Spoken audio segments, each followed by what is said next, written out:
Your credit score is 500, 3 digits, a number stamped on your name like a warning label. 500 means no, no apartment, no car loan, no second chance from the bank that already closed one account on you. You stare at the app on your phone, the red number glowing like a check engine light that never turns off. 90 days from now, that number will read 800.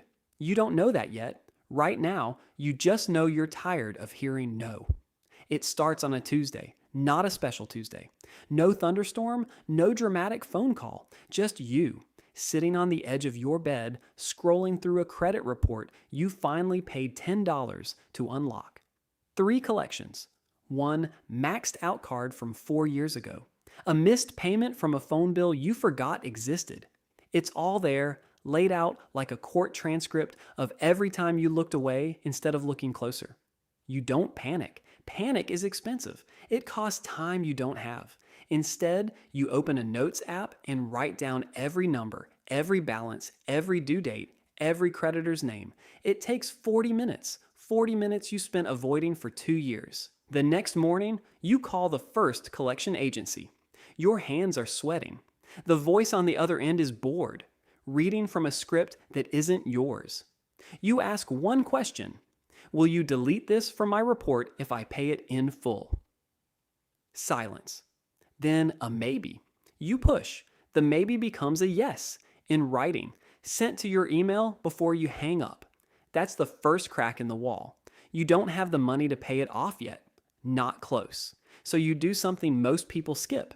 You get specific about your paycheck, not vague, not "I'll save more." You know your work schedule pays every 2 weeks, and you know exactly which Friday the deposit hits. You open a second checking account at a different bank, one with no ties to your spending habits, and you name it, right there in the app, debt payoff. Seeing the name every time you check your balance does something. It stops being abstract. Week 2, you find the maxed out card again. The one from 4 years ago, still sitting at 98% utilization, still quietly dragging your score into the dirt every single day it exists. You call the issuer. You don't ask for sympathy. You ask for a payment plan. They offer one, $25 a month. It's not fast, but it's not nothing. By week 3, you understand something nobody explained to you in school. Your score isn't about how much you owe. It's about how loud your debt is. A $5,000 loan paid on time every time whispers. A $300 balance maxed out on a card screams. So you stop chasing the big number and start choking the loud ones first. The tiny forgotten $30 library fine that somehow became a collection account. The $80 medical bill from an ER visit you barely remember. You pay them off one at a time, cash out, receipt saved, confirmation number written down like evidence. Somewhere in week 4, money gets tight. The $25 plan and the collection payoffs eat into a budget already thin. You pick up a Saturday shift nobody else wants, stocking shelves before the store opens, because $60 extra a week doesn't fix your life, but it fixes one bill. You stop eating out quietly, no announcement, just a decision made in a grocery aisle, comparing a sandwich shop lunch to rice and eggs. Small trims, nothing dramatic, but every dollar saved gets a job now, and its job is always the loudest account on the list. Nobody sees this. That's the part they don't put in the movies. There's no crowd cheering, no text from a friend saying they're proud of you, just you at your kitchen table at 11 at night, a spreadsheet open, 3 tabs of bank websites, checking off collection accounts like a hit list. Some nights you want to quit. You look at the number still sitting at 540 in week 4, and it feels like nothing moved. But something did move, it just hadn't shown up yet. Week 5, your first collection account disappears from your report, the one you called on that Tuesday. Your score jumps to 560. 20 full points, not a fortune, but proof. Proof the calls work, proof the letters work, proof that showing up even when it's boring, even when nobody's watching, actually changes the number. You keep the momentum. You open one new account, a secured credit card, $200 down, a small limit you can barely call impressive. But you use it once a month for gas, and you pay it off completely before the statement even closes, not the due date. Before the statement closes. That's the difference nobody tells you. Your balance gets reported to the bureaus on statement day, not payment day.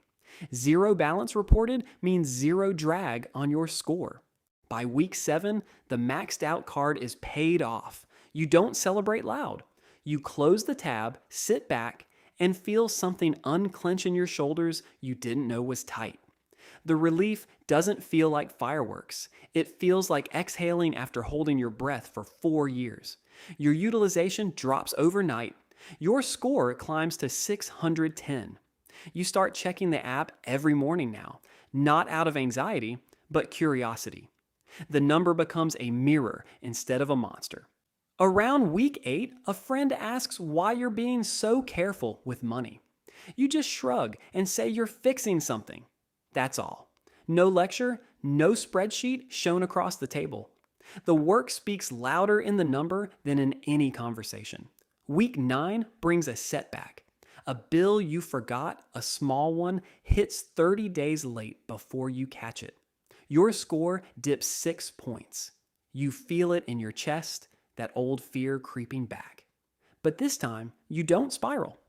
You call the creditor, explain, ask for a one-time courtesy removal. They grant it, not because you're special, because you asked calmly with your account history as leverage. The late mark disappears within 2 billing cycles. By week 11, 3 collection accounts are gone. The secured card is now unsecured. Upgraded automatically, your deposit returned to your debt payoff account. Your score sits at 690. Good, not great, but good enough that a car dealership stops laughing at your file. You don't buy the car. You just wanted to know you could. You sit in the driver's seat, hands on a wheel that isn't yours, and the salesman pulls your file without flinching. Without the small laugh, he probably gives a 500. That reaction alone feels like the reward, not the car. The way the room treats you now. The final stretch is quiet. No dramatic climb, just steady, boring repetition. Payments on the same day every month. Balances kept under 10%. No new accounts opened for the sake of opening them. You let the old accounts age because time, it turns out, is the one thing a credit score actually respects. The longer an account survives without a slip, the more it works in your favor, silently in the background while you sleep. Day 89, you open the app one more time. Your thumb hovers over the screen the way it did on day 1, except now there's no dread behind it. Just a quiet kind of certainty. The number loads, 800, not close to it, not almost there. 800 exactly. 90 days after it read 500. You don't post about it. You don't tell your family right away.